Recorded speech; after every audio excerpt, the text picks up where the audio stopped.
Ya, saya mau masak untuk mereka semuanya. Jadi disinilah, ya mungkin talentanya mendadak muncul sebagai seorang pendeta. Tapi ngomong-ngomong begini loh, saya ini juga kalau masak itu juga lumayan bisa menghilangkan perasaan-perasaan, pikiran-pikiran yang tidak karuan juga. Bisa juga untuk supaya kita nggak stres, supaya kita bisa rileks juga.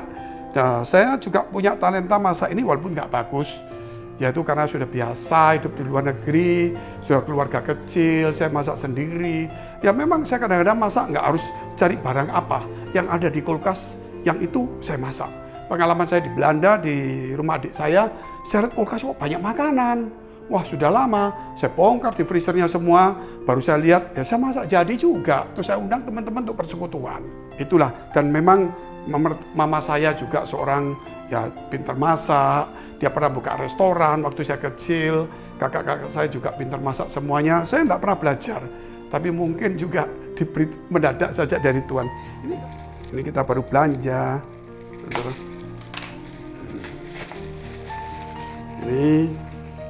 Jadi ini saya masukkan ya. Saya akan cuci juga makanan-makanan seperti ini. Ya, kadang-kadang orang-orang bingung, kok pendeta masak sih? Malu dong, wibawa bisa hilang. Ini masalah COVID. Nggak COVID pun kita nggak usah malu, apalagi COVID. Jemaat-jemaat itu membutuhkan pertolongan sekarang. Bukan jemaat ngasih makan pendeta, pendeta yang harus ngasih makan jemaat. Karena jemaatnya takut keluar. Kalau kita bilang, ayo ikut besok, nggak berani. Mungkin berani, istri nggak boleh. Mungkin punya anak takut ketular. Ya saya sendiri, kebetulan saya tinggal sendiri di Surabaya. Ya pas istri saya menggembalakan Singapura, nggak bisa ke sini. Saya di sini nggak bisa ke Singapura. Jadi saya mungkin lebih sendirian, jadi nggak ada yang orang rumah di tempat ini. Sehingga saya bisa masak, saya kirim ke orang-orang yang sakit, yang membutuhkan. Tapi saya tetap jaga jarak, ikut aturan yang pemerintah ajarkan. Masih ada darah semuanya, karena saya juga mele ayamnya nggak boleh sampai putih, nggak ada darahnya, berarti itu bisa saja saudara yang ayam yang sudah lama, walaupun dari supermarket, tapi kita harus lihat yang ada darahnya dikit. Nah ini kelihatan darahnya merah-merah seperti ini, berarti ini kan fresh gitu. Kalau sudah darahnya hilang, kadang-kadang di supermarket itu sudah 2-3 hari mungkin. Saya sih tidak jagoan, tapi karena terbeban ngasih jemaat itu jangan cuma asal ngasih aja, ngasih barang murah asal masak, enggak dong. Dia sekarang butuh perhatian, butuh kasih sayang. Ya, kasih sayang bentuknya bukan cuma kasih makanan. Di dalam makanan itu juga ada perasaan, bukan rasa garam, rasa manis, rasa apa saja, tapi juga ada rasa kasih juga ada.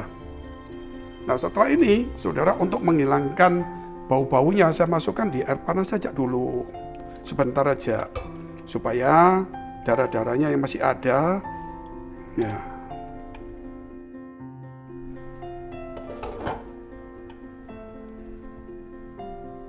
Ya memang dadaan lah, karena orang-orang lagi susah, semuanya saudara, kita pesan di restoran juga, restorannya banyak yang tutup juga, karyawan nggak berani masuk.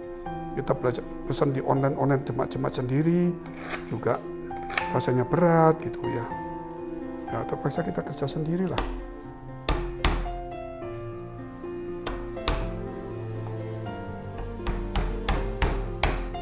Ya ini kita masukkan dulu di kuahnya di sini. Setelah kita ambil bawang putih juga.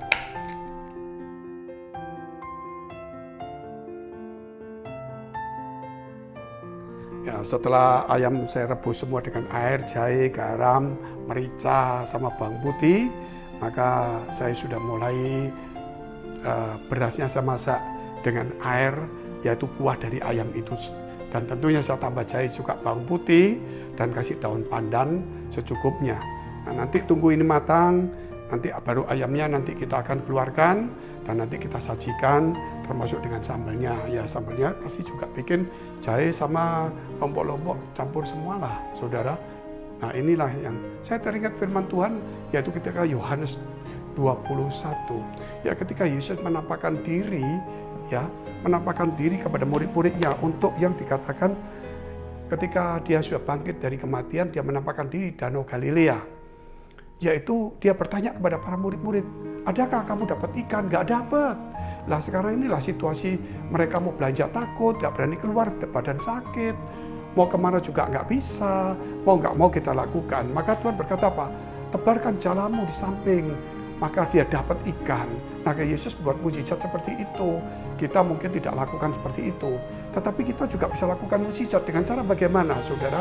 Yaitu kita yang nebarkan jala, kita yang cari makanan supermarket, kita yang masak, dan kita kasih di samping mereka. Maka dikatakan ketika Petrus mendapatkan ikan itu yang didapat begitu banyak sekali. Maka Petrus terjun ke air dan menjumpai Yesus. Dan Yesus di saat itu lagi bakar ikan sama roti, saudara. Sehingga kemudian Yesus menawari, mari makan, mari sarapan. Dikasihlah ikan, dikasihlah roti. Mereka tertegun, itu Yesus Tuhan memberi makan murid-muridnya. Dan memberikan hal-hal ikan-ikan yang mereka nggak dapat. Masa kita gembala cuma mau mujizat aja sembuh-sembuh, padahal sekarang situasinya nggak mungkin seperti itu, walaupun tetap ada kesembuhan. Tetapi tugas gembala sekarang jangan cuma mengandalkan doa supaya sembuh, tapi kita juga bisa memberi semangat, kita memberikan kekuatan sambil kita berjaga-jaga diri juga supaya jangan kita tertular. Ya, kita ada kegiatan lumayan lah saudara, supaya jadi berkat, supaya kita jadi teladan yang bagus. Nah, kita pasti ngomong sama mereka, ayo sarapan makanan gembala walaupun mungkin kurang-kurang nyaman sedikit karena mereka lagi isoman, kesempatan mungkin saudara ya. Kenapa? Lidahnya nggak terasa, baunya nggak ada, jadi mungkin makanan kita kurang enak, ya dia nggak tahu juga. Tapi yakinlah masakan saya tetap enak saudara. Tapi minimal di sini yang nggak bisa masak, yang penting makan yang sehat.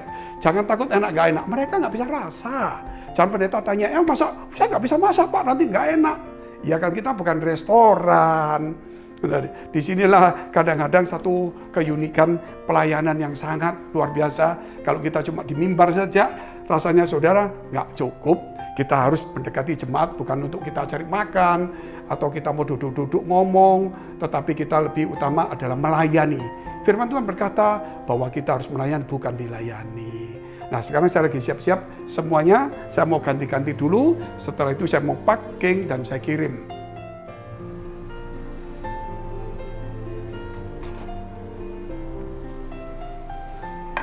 Ya, kita lagi buat nasi ayam Hainan untuk teman-teman. Ya, kebetulan saya kan juga ya mengerti tentang masakan ini karena keluarga saya juga ya dari Hainan Tau, dari ya ini nasi Hainannya sudah jadi. Ya saudara, jadi kita memang sejak kena isolasi mandiri ini, kena COVID bulan 6, bulan 7, bulan ini bisa sampai bulan 8 dan kita tidak tahu sampai kapan. Tetapi yang pasti bulan 7 itu ganas sekali, di mana banyak orang tumbang, kena banyak sekali, saudara. Nah, dari kena itu ketika mereka tambah capek, tambah stres, belum nanti mereka, ya boleh saya katakan, nanti mereka kalau belanja, nular ke orang lain, mereka masak, mereka kalau pergi ke pasar capek. Jadi gereja bergerak, untuk apa? Memberikan obat-obatan dasar, ya Flumusil, ya Panadol, vitamin, juga kita kasih beras-beras juga. Selain beras juga saudara, kita bukan hanya ngasih beras, tapi juga kacang hijau, supaya mereka yang bisa masak-masak, supaya nggak usah ke pasar, telur. Tetapi yang nggak bisa masak karena memang sudah demam, ya ini sekarang kita mesti kirim makanan seperti ini gitu loh. Apa itu? Nah, nasi ayam Hainan saudara. Ini saya masak sendiri, ya saya kasih ada daun pandannya, harum, cukup harum. Padahal mereka kalau di isolasi mandiri, pasti mereka nggak mungkin. Karena kan kalau kena COVID itu kan rasa bau hilang. Ya, saya teringat akan kitab Matius pasal 14, ayat 13 sampai dengan 23. Bagaimana Tuhan Yesus memberi makan ribuan orang laki-laki, belum termasuk perempuan dan anak-anak, melalui 5 roti dan 2 ikan.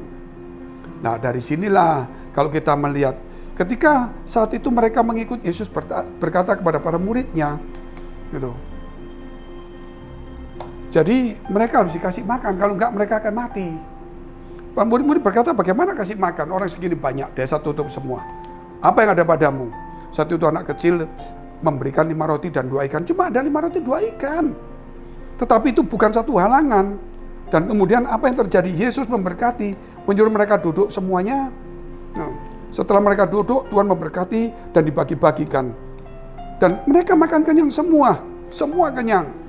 Bahkan sisanya 12 bakul. Jadi jangan sampai gereja, ya kita sama-sama menderita lah. Semua gereja juga sama-sama menderita. Ya karena gereja itu tutup, jadi mungkin ada kekurangan dana atau apa. Ingat seperti Yesus itu, hanya sisa 5 roti 2 ikan untuk ribuan orang. Tapi belas kasihan dan waktunya gereja bekerja. Saya juga sama, memang kalau kita nilai sekarang ini, nggak mampu sebenarnya gereja membantu ratusan orang yang isoman dengan makanan, nah kita kirim, belum nanti mereka kalau nggak punya uang untuk beli obat kita bantu. Belum juga mereka ya minta juga obat-obatan atau beras-beras, saudara. Di samping itu tentunya mereka minta obat yang mungkin sudah di apotek-apotek kosong. Nah, saya teringat akan ajaran Yesus itu. Ketika kita nggak mampu, apa yang ada kita serahkan kepada Tuhan dengan hati kita penuh dengan belas kasihan. Saya yakin disitulah waktunya Tuhan akan bekerja, memberi kekuatan kepada kita. Jangan sampai saudara, kita sebagai anak Tuhan itu kemudian ya egois, hanya memikirkan aku tidak mampu, aku sendiri susah. Buat apa? Aku harus bantu orang lain gitu loh. Seharusnya jemaat bantu dong. Saat ini saudara lihat bagaimana Yesus saja sendiri, Yesus itu sendiri. Yesus sendiri. Dia masih memberikan makanan kepada orang-orang itu. Ya ini saya potongnya seperti ini aja. Jadi akhirnya kalau kita lihat, mujizat terjadi. Disinilah kemudian ketika gereja nggak mampu, gereja mulai bantu ratusan orang. Bahkan bencana alam, sampai mereka yang nggak bisa bayar kos, kita bantu. Sampai mereka yang ya nggak bisa bayar uang sekolah, kita bantu. Para pekerja-pekerja juga nggak ada yang kita, sampai saat ini tidak ada yang kita pecat, saudara. Full time, malah kita kasih bonus-bonus. Kenapa? Karena ada belas kasihan. Para WL, musik, singer, di mana biasanya ada PK, karena gereja tutup, mereka nggak ada apa-apa, nggak ada income. Kita tetap kasih duit walaupun tidak penuh. Mungkin saudara sebulan, 2 bulan sekali kita kasih untuk bayar kos, untuk apa. Itulah tugas gereja. Justru waktu saya lakukan itu, mujizat terjadi. Kami nggak kekurangan.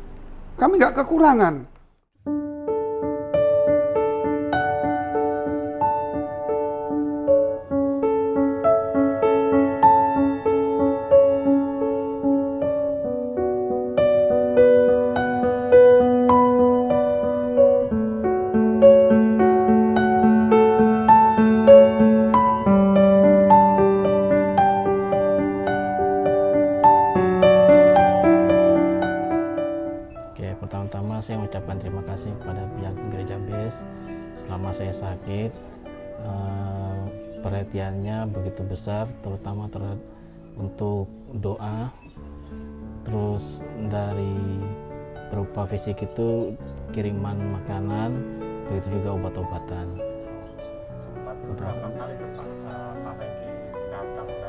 Kalau Pak Fengkinya datang sih enggak, tapi Pak Fengki ngirim makanan beberapa kali melalui kurir Grab atau Gojek gitu, karena atas nama langsung dari Pak Fengki langsung.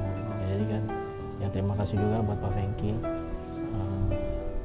atas makanannya.